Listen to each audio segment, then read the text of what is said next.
The debt's not going up at 2% or 3%. The debt's going up 8, 9, 10% or more.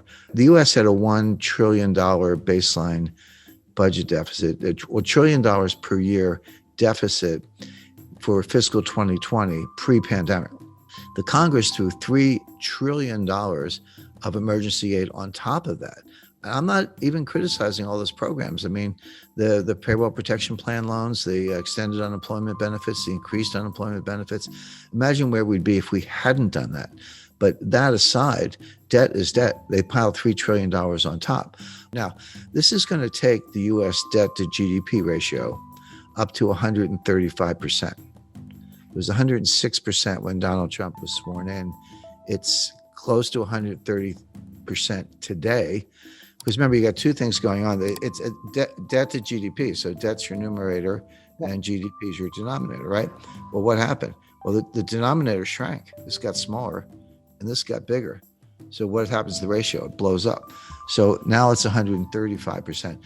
If you get the laws of economics right, which is not easy because most economists don't, but if you get them right, it's really a reflection of human nature. I mean, what is an economy other than all the people in the economy starting businesses, buying, selling, traveling, providing goods and services, et cetera. So human nature doesn't change, or at least it hasn't changed much in the last 100,000 years.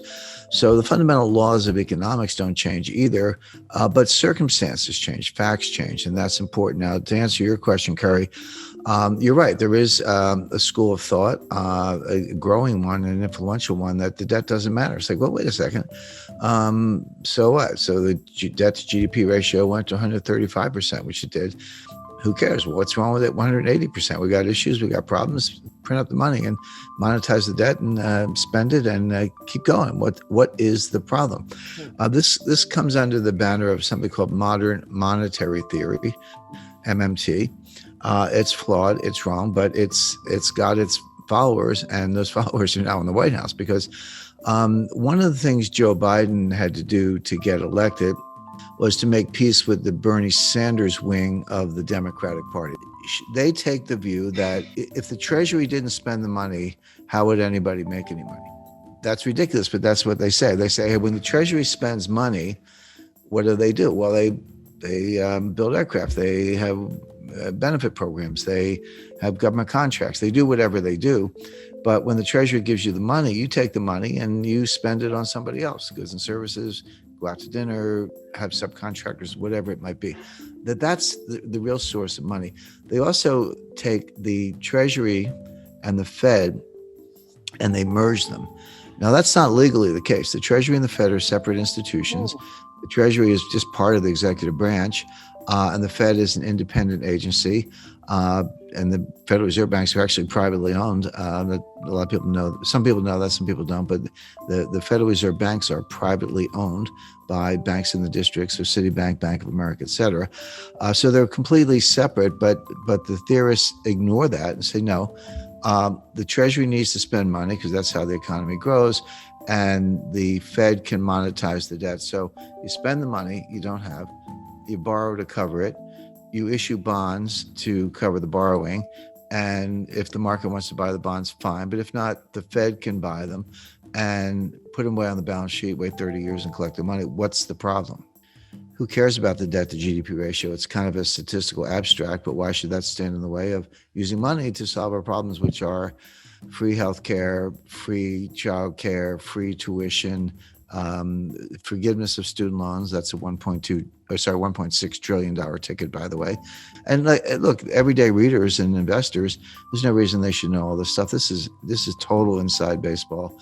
You have to be a geek like me to kind of keep up with it, but it's all coming. But what that means is we're going to test the Rogoff-Reinhart thesis. Now, let me just take a minute to explain that. Up to a certain debt to GDP ratio, there is a Keynesian multiplier greater than 1. So the classic example is the UK was in a depression before the rest of the world. They have been hit pretty hard before the Wall Street crash. People aren't spending, they're saving. It's the liquidity trap. So if you get money, you pay down debt. When you don't have any debt, you put it in the bank.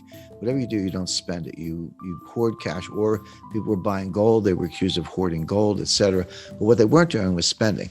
And there was a lack of aggregate demand, and the banks were not lending. So so Keynes said, well, if everyday people won't do it, the government must. The government can borrow, the government can spend. And what they discovered was that if you borrow $1 and spend $1, you can get $1.50 of GDP.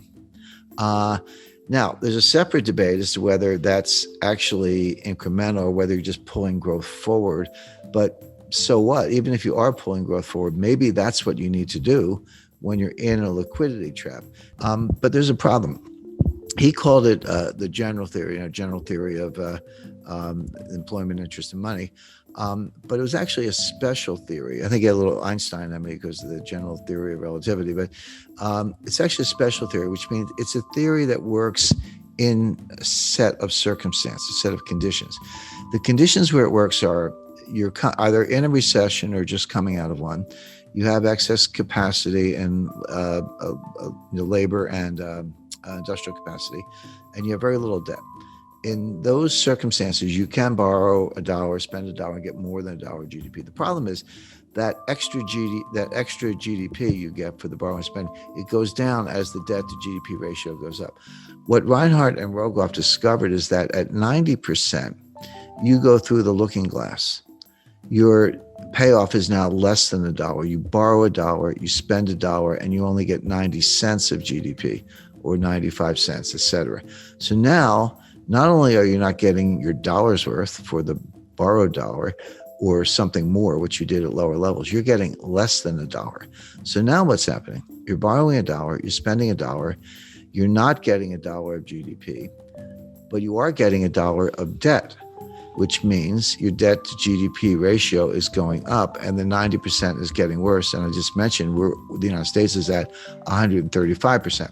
So here are your two competing schools. There's the Keynesian multiplier and creating aggregate demand with government debt, and the Reinhart-Rogoff, more than a thesis, I would say powerful evidence that beyond 90%, it doesn't work. It goes under less than 1 on the one hand. And my friend Stephanie Kelton and Bernie Sanders and Kamala Harris and the modern monetary theorists who say, no, it's all good. How could you get growth if you didn't spend money through the government? These theories don't agree at all. We're going to find out which ones work. I'll give away the answer, which is that Reinhart and Rogoff have it right. Keynes had it right up to a point. Reinhart and Rogoff discovered that critical threshold, that whether you want to call it tipping point or phase transition, or which physicists call it or whatever.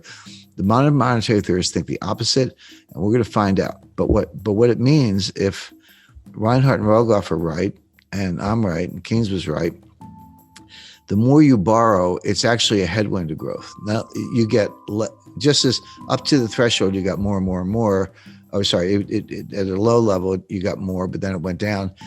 But it's like any diminishing marginal return. You know, the curve starts very steeply, you get a lot of payoff, then it flattens out, then it goes down, but it's still positive. But at some point, it goes below the zero line and your marginal return is negative. And that's where we are.